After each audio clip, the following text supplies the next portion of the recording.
Hello મિત્રો, કેમ છો? અમારી ચેનલ કિશન ક્રિએશનમાં આપનું ફરીથી હાર્દિક સ્વાગત કરું છું. 252 વૈષ્ણવોમાંના એક વૈષ્ણવ શ્રી મહાપ્રભુજીની સેવક રજોબાઈ ક્ષત્રાણી અડેલમાં રહેતા તેમની વાર્તા હું આજે તમને કહી સંભળાવીશ. આ રજોબાઈ ક્ષત્રાણી નિત્ય પોતાને ઘેરથી સુંદર સામગ્રી કરી રાત્રે લઈને આવતા અને શ્રી મહાપ્રભુજીને આરોગ આવતા એવો તેમનો નિયમ હતો. એક દિવસ શ્રી લક્ષ્મણ ભટ્ટજીનો શ્રાદ્ધનો દિવસ આવ્યો. તે દિવસે શ્રી મહાપ્રભુજીએ બ્રાહ્મણને ભોજન કરવા બોલાવ્યા હતા. તેમાં ઘી જોઈતું હતું. ત્યારે શ્રી મહાપ્રભુજીએ એક વૈષ્ણવને રજોને ત્યાંથી ઘી લાવવા મોકલ્યા. તેમણે જઈને રજોને કહ્યું કે શ્રી મહાપ્રભુજીએ થોડું ઘી મંગાવ્યું છે. રજોએ પૂછ્યું કે આ વખતે ઘીનું કામ પડ્યું છે. વૈષ્ણવે કહ્યું, આજે શ્રી લક્ષ્મણ ભટ્ટજીના શ્રાદ્ધનો દિવસ છે. બ્રાહ્મણોને ભોજન કરાવવા બોલાવ્યા છે. તેમાં થોડું ઘી ઘટ્યું. રજોએ કહ્યું, મારે ઘેર શ્રી ઠાકોરજીના ભંડાર વિના જુદું ઘી નથી. વૈષ્ણવે આવી શ્રી મહાપ્રભુજીને કહ્યું, રજોને ત્યાં ભંડાર વિના જુદું ઘી નથી. વૈષ્ણવે આવી શ્રી મહાપ્રભુજીને કહ્યું, રજોને ત્યાં ફરીથી મોકલ્યો. વૈષ્ણવે રજોને કહ્યું, શ્રી મહાપ્રભુજી ખીજે છે, માટે ઘી આપો. ત્યારે ફરીથી પણ રજોએ ના પાડી. વળી ત્રીજી વાર મોકલ્યો. ત્રીજી વાર પણ રજોએ ઘી આપ્યું નહીં અને કહ્યું કે મારું નથી. પછી શ્રી મહાપ્રભુજીએ બીજે દિવસે ઠેકાણેથી ઘી મંગાવી ચલાવી લીધું. તે રાત્રિએ રજો સામગ્રી સિદ્ધ કરીને લાવી ત્યારે શ્રી મહાપ્રભુજી પીઠ દઈને બેઠા. રજોએ કહ્યું, કૃપાનાથ, મારો શો અપરાધ છે? શ્રી મહાપ્રભુજીએ કહ્યું, અમારા પિતાશ્રીનું આજે શ્રાદ્ધ હતું, તેમાં ઘી કેમ નહીં મોકલાવ્યું? રજોએ કહ્યું, મારી પાસે જુદું ઘી ન હતું, માટે ના કહ્યું. આપને ત્યાં તો ઘી બહુ હતું, તે કેમ ના કાઢ્યું? ત્યારે શ્રી મહાપ્રભુજીએ કહ્યું, એ ઘી તો શ્રી ઠાકોરજીનું હતું, તે કેમ કરીને કઢાય? રજોએ કહ્યું, મારે ત્યાં પણ શ્રી ઠાકોરજીનું જ હતું, તે કેમ કરીને હું કાઢું? ત્યારે શ્રી મહાપ્રભુજીએ કહ્યું, આજે તો શ્રાદ્ધનો દિવસ છે, તેથી બીજી વાર લેવાય નહીં. રજોએ કહ્યું, મહારાજ, આ તો દૂધ ઘર છે, તે તો લેવું પડશે. રજો ઉપર અનુગ્રહ કરીને તે દિવસે સામગ્રી આરોગ્યા. આ રજો ક્ષત્રાણી શ્રી મહાપ્રભુજીના સેવક એવા પરમ કૃપાપાત્ર ભગવદીય હતા. તેથી તેમની વાર્તાનો તો પાર નથી. હવે જે સંભળાવીશ એ શ્રી મહાપ્રભુજીના સેવક પુરુષોત્તમદાસ ક્ષત્રિ બનારસના રહેવાસીની વાર્તા છે. શેઠ પુરુષોત્તમદાસને શ્રી મહાપ્રભુજીની આજ્ઞા હતી કે તમારી પાસે જે મંત્ર લેવા આવે તેને સુખેથી નામ મંત્ર આપજો. તેથી શેઠ પુરુષોત્તમદાસ નામ મંત્ર આપતા. તેઓ પોતાને ઘેર શ્રી મદન મોહનની સેવા રૂઢિરૂપે કરતા અને 52 બીડા નિત્ય આરોગ આવતા. એ પ્રમાણે બહુ જ પ્રસન્નતાથી સેવા કરતા. પણ કાશી વિશ્વેશ્વર મહાદેવના દર્શન કરવા ન જતા. એક દિવસ વિશ્વેશ્વર મહાદેવજીએ પુરુષોત્તમદાસને સ્વપ્ન આપ્યું. તેમાં જણાવ્યું કે અમારી સાથે ગામનો તો વ્યવહાર રાખો, કોઈ વખતે શ્રી ઠાકોરજીનો મહાપ્રસાદ તો આપો. બીજે દિવસે સવારે પુરુષોત્તમદાસ ઉઠી સ્નાન કરી નિત્ય સેવાથી પરવારીને બહાર આવ્યા. વસ્ત્ર પહેરી પ્રસાદ બીડા અને પ્રસાદનો લઈ શ્રી વિશ્વેશ્વરનાથજીના દર્શન કરવા ચાલ્યા. ગામના લોકો આશ્ચર્ય પામ્યા કે કોઈ વખતે શેઠ મહાદેવ ન આવે અને આજે કેમ આવ્યા?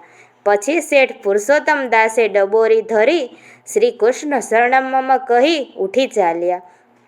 મોટા મોટા સેવી બ્રાહ્મણો શેઠને કહેવા લાગ્યા કે તમે શ્રી મહાદેવજીને દંડવત નમસ્કાર ન કરતા, કેવળ શ્રી કૃષ્ણ શરણમ કરી ઉઠી જ ચાલ્યા ને તે બરાબર કર્યું નહીં. પુરુષોત્તમદાસ શેઠે કહ્યું કે આ વાત તમે શ્રી મહાદેવજીને પૂછજો, તે કહેશે. તેથી તે બધા બ્રાહ્મણોમાંથી એક મહાદેવજીનો કૃપાપાત્ર ભક્ત હતો. તેમણે શ્રી મહાદેવજીને પૂછ્યું. તેથી રાત્રે તેને સ્વપ્નમાં કહ્યું કે મેં શેઠ પાસે શ્રી ઠાકોરજીનો મહાપ્રસાદ માગ્યો હતો, તેથી આપવા આવ્યા હતા. અમારે એમની સાથે શ્રી કૃષ્ણ શરણમનો સંબંધ છે, તેથી તમે એમને કંઈ કહેશો નહીં. પછી મોટા મોટા ઉત્સવો મહાપ્રસાદ પુરુષોત્તમદાસ શેઠ અવશ્ય શ્રી મહાદેવજીને ત્યાં લઈ જતા.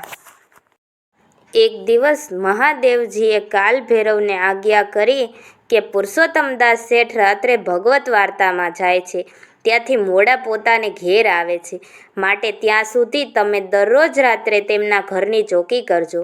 તેથી તે દિવસથી કાલ ભૈરવ દરરોજ પુરુષોત્તમદાસના ઘરની ચોકી કરતા. તે એક દિવસ પુરુષોત્તમદાસ શેઠ વૈષ્ણવોને ત્યાંથી ભગવત વાર્તામાંથી રાત્રે મોડા આવ્યા.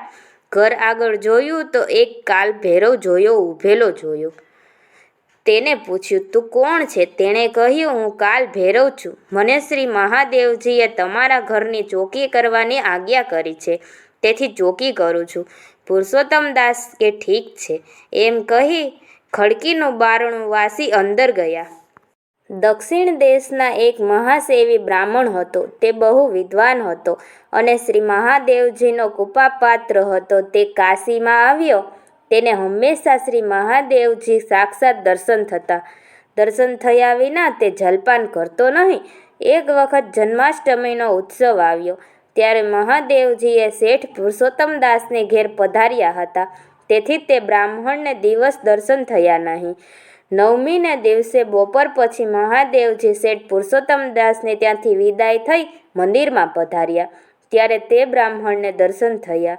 તેણે પ્રમાણપૂર્વક વિનંતી કરી, મહારાજ, મને કાલને આજે બપોર સુધી આપના દર્શન કેમ ન થયા?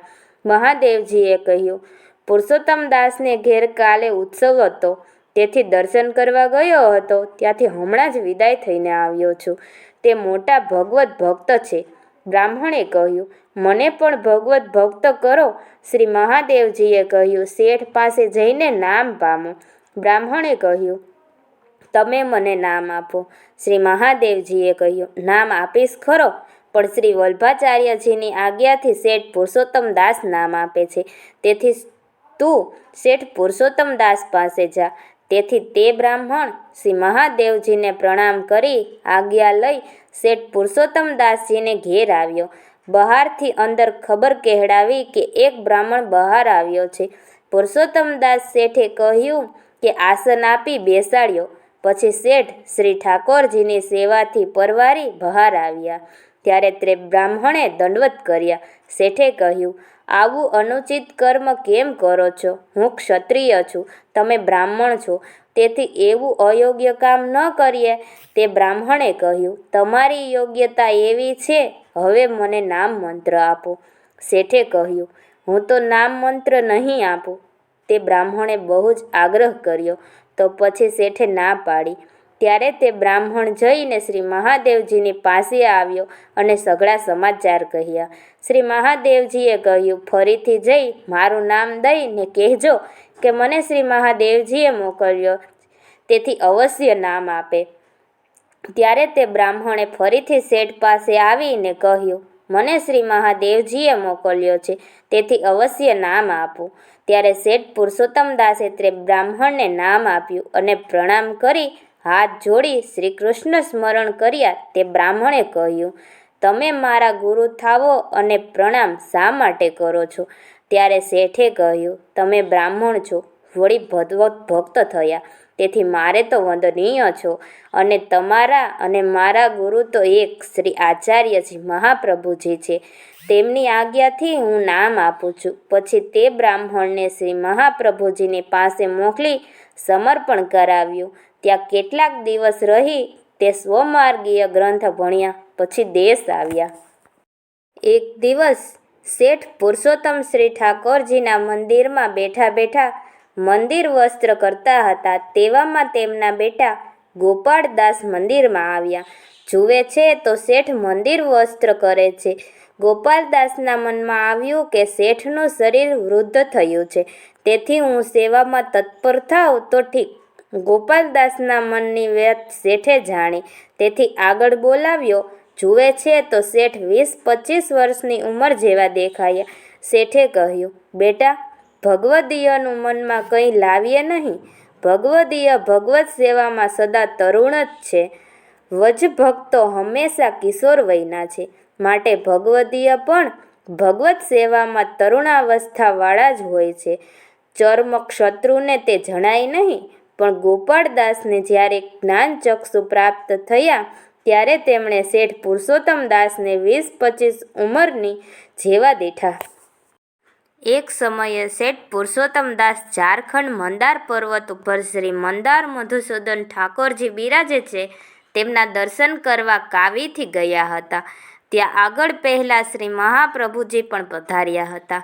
મંદાર પર્વતની ટેકરી જેના ઉપર શ્રી મંદાર મધુસૂદનજીનું મંદિર છે તેનો એવો પ્રભાવ છે કે જો કોઈ નિષ્ઠાજન તે પર્વત ઉપરથી પડે તો તેને કંઈ પણ વાગે નહીં, અને જે કામવાળો પુરુષ પડે તો તેનો દેહ છૂટી જાય ને તેના બધા પાપ દૂર થાય. અંતે યા મતિહ સા ગતિ, એ શ્રી મુખના વાક્ય પ્રમાણે મનમાં જે વાંચના હોય તે બીજા જન્મમાં પૂર્ણ થાય છે. ત્યાં શેઠ પુરુષોત્તમદાસ અને શ્રી આચાર્યજીનો સેવક એક બ્રાહ્મણ એ બંને જણા શ્રી મંદાર મધુસૂદનજીના દર્શન કરવા તે પર્વત ઉપર ચડ્યા. ત્યાં શ્રી ઠાકોરજીના દર્શન કર્યા. રાત્રિ પડી ગઈ તેથી ત્યાં જ સૂઈ રહ્યા. રાત્રિએ એક સિદ્ધએ બ્રાહ્મણને આવી પૂછ્યું, તમે કોણ છો? તે વૈષ્ણવ બ્રાહ્મણ બોલ્યો, હું વૈષ્ણવ છું અને શ્રી મહાપ્રભુજીનો સેવક છું. તે સિદ્ધએ કહ્યું, મારી પાસે આ એક મણી છે, તે તમે લ્યો. બ્રાહ્મણે કહ્યું, મણી શા કામમાં આવતો હશે? સિદ્ધે કહ્યું કે જેની જેવી ઈચ્છા હશે તે આ મણીમાંથી ફળીભૂત થશે. જે કોઈ માગશો તે પણ મળશે. બ્રાહ્મણે કહ્યું, હું તો વિરક્ત છું, મણી લઈને શું કરું? પણ મારી સાથે એક ક્ષત્રિય છે, તે ગૃહસ્થ છે, તે સૂતા છે, તેમને મણી આપો. સિદ્ધે કહ્યું, જગાડો. ત્યારે તે બ્રાહ્મણે વૈષ્ણવે શેઠ પુરુષોત્તમદાસને જગાડ્યા અને કહ્યું કે આ સિદ્ધ મણી આપે છે, તે તમે લ્યો. શેઠે કહ્યું, તે મણી અમારા કામનું નથી, તેથી હું તો નહીં લઉં. પછી તે સિદ્ધ ચાલ્યો ગયો. શેઠ પુરુષોત્તમદાસ ના પાસેથી વૈષ્ણવ બોલ્યો કે શેઠજી, તમે તો ગૃહસ્થ છો, બહુ કુટુંબી છો, તમારે માથે સેવા બિરાજે છે, તેથી તમે મણી શા માટે ન લીધો? તમારે મણી લેવાનું વ્યાજબી કારણ હતું. શેઠ પુરુષોત્તમદાસે કહ્યું, અરે ભાઈ રે, શ્રી ઠાકોરજીનો આશ્રય છોડી અને મણીનો આશ્રય કરું? તું તો બ્રાહ્મણ છે, તે મણી શા માટે ન લેતો? હું મણી લઈને શું કરું? મારે શેર ચૂન જોઈએ છે, તે તો જગદીશ આપે છે અને આપશે જ. શેઠે કહ્યું, તને શેર ચૂન આપશે તો મને 10 શેર ચૂન નહીં આપે? શ્રી ઠાકોરજીને ત્યાં કોઈ વાતનો તોટો છે? તેમણે શ્રી ઠાકોરજીના ઉપર દૃઢ વિશ્વાસ હતો, તેથી બંને જાણે મણીના લીધે તે બંને જણા શ્રી ઠાકોરજીના એવા કૃપાપાત્ર હતા. એક દિવસ શ્રી મહાપ્રભુજી પુરુષોત્તમદાસને ઘેર પધાર્યા. દામોદરદાસ હરસાનાની સાથે હતા. પુરુષોત્તમદાસના સેવ્ય ઠાકોરજી શ્રી મદન મોહનજીને શ્રી મહાપ્રભુજીને પંચામૃતથી સ્નાન કરાવ્યું, ભોગ સમર્પી ભોગ સરાવ્યો, પછી પોતે ભોજન કર્યું. દામોદરદાસે પૂછ્યું, મહારાજ આમ કેમ? પોતે શ્રી મુખે કહ્યું, એ શેઠ મારી આજ્ઞાથી નામ આપે છે, તેથી મારે પણ એમની એટલી મર્યાદા રાખવી જોઈએ. આ શેઠ પુરુષોત્તમદાસ શ્રી મહાપ્રભુજીના સેવક એવા પરમ કૃપાપાત્ર ભગવદીય હતા. હવે જે સંભળાવીશ તે શેઠ પુરુષોત્તમદાસના બેટી રૂકમણીની વાર્તા છે. એક સમયે શ્રી ગુસાઈજી કાશી પધાર્યા હતા. સૂર્યગ્રહણ હોવાથી પોતે મણિકર્ણિકાના ઘાટ ઉપર ગંગા સ્નાન માટે પધાર્યા. રૂકમણી પણ પોતાના પિતાના સેવ્ય શ્રી ઠાકોરજી શ્રી મદન મોહનજીને સ્નાન કરાવી મણિકર્ણિકા ઘાટ ઉપર પોતે નાહવા આવ્યા. ત્યારે એક વૈષ્ણવે શ્રી ગુસાઈજીને કહ્યું, શેઠ પુરુષોત્તમદાસના બેટી રૂકમણી પણ સ્નાન કરવા આવ્યા છે. ત્યારે શ્રી ગુસાઈજીએ પૂછ્યું, રૂકમણી તો કેટલા દિવસે સ્નાન કરવા આવી છું? તેણે કહ્યું, મહારાજ 24 વર્ષે આજે સ્નાન કરવા આવી છું. આ સાંભળી શ્રી ગુસાઈજીનું હૃદય ભરાઈ આવ્યું અને કહ્યું, જુએ એવા ભગવદીય છે કે જેમને સેવા કરતા એક ક્ષણ પણ અવકાશ મળતો નથી કે ગંગા સ્નાન કરે.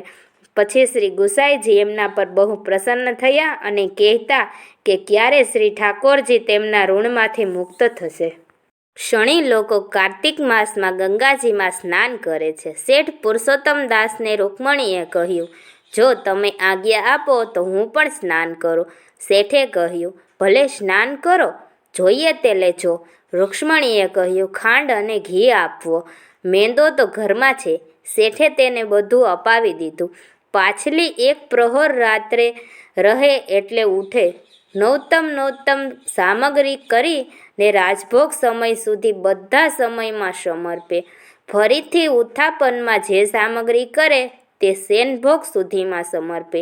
એ પ્રમાણે કાર્તિક માસમાં કહ્યું. એક દિવસ શેઠ પુરુષોત્તમ દાસે પૂછ્યું, રૂક્મણી, સ્નાન કરવા ક્યારે જાય છે? તને કોઈ દેખાતું નથી. તું કાર્તિક સ્નાન કે વખતે કરે છે? રૂક્મણીએ કહ્યું, મારે સ્નાનનું શું કામ છે? હું તો આ પ્રમાણે સ્નાન કરું છું. આ વાત સાંભળીને શેઠ બહુ જ પ્રસન્ન થયા. શ્રી ગુસાઈજી પણ શ્રીમુખથી સરાહના કરતા એવા એ ભગવદીય હતા. કેટલાક દિવસ પછી રૂક્મણીનો દેહ અશક્ત થયો. ત્યારે કહ્યું, દેહ છૂટે સારું. શ્રી ઠાકોરજીની સેવા થાય, દેહ શા કામનો છે? કેટલાક દિવસ પછી તેણે દેહ છોડ્યો. ત્યારે એક વૈષ્ણવે શ્રી ગુસાઈજી આગળ કહ્યું, ગંગાજીએ રૂક્ષ્મણીને પવિત્ર કર્યા. ત્યારે આપે શ્રીમુખેથી કહ્યું, એમ નહીં, પણ રૂક્ષ્મણીએ ગંગાને પવિત્ર કર્યા એમ કહો. એ રૂક્ષ્મણી એવા પરમ ભગવદીય હતા. હવે જે કહી સંભળાવીશ તે શેઠ પુરુષોત્તમ દાસના બેટા ગોપાળદાસની વાર્તા છે. આ ગોપાળદાસને શ્રી મદન મોહનજી સાનુભાવ જણાવતા, જે જોઈએ તે માંગી લો. એ પ્રમાણે શ્રી ઠાકોરજી એમના ઉપર સદૈવ કૃપા કરતા.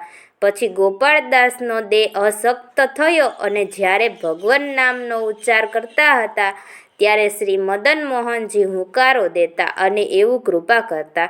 તે શ્રી મહાપ્રભુજીના તથા શ્રી ગુસાઈજીના ગ્રંથનો પાઠ કર્યા કરતા અને શ્રી ભાગવત, શ્રી સુબોધિનિધિનું નિબંધ અને રહસ્ય ગ્રંથનું અવલોકન કરતા હતા. તેથી ભગવત લીલામાં મગ્ન રહેતા અને સદૈવ લીલાનો વિચાર કરતા. એ પ્રમાણે કાળ નિર્મળ કરતા. પછી જ્યારે ગોપાળદાસનો દેહ છૂટ્યો અને શ્રી ગુસાઈજીએ સાંભળ્યું ત્યારે શ્રી મુખેથી કહ્યું કે એવા ભગવદીય થવા દુર્લભ છે. એ પ્રમાણે ગોપાળદાસની સરાહના શ્રી મુખથી કરતા. ગોપાળદાસને અહર્નિશ ભગવત વાર્તાઓ કરીને જ પોતાનો કાળ નિર્માણ કર્યો છે. આ ગોપાળદાસજી મહાપ્રભુજીના સેવક એવા પરમ કૃપા પાત્ર ભગવદીય હતા. તેની વાર્તા કેટલાએ લખી છે. અલગ અલગ વૈષ્ણવોની અલગ અલગ વાર્તાઓ સાંભળવા માટે અમારા ચેનલમાં જોડાયેલા રહો. અમારા ચેનલમાં છેલ્લે સુધી જોડાવા બદલ આપનો ખૂબ ખૂબ આભાર.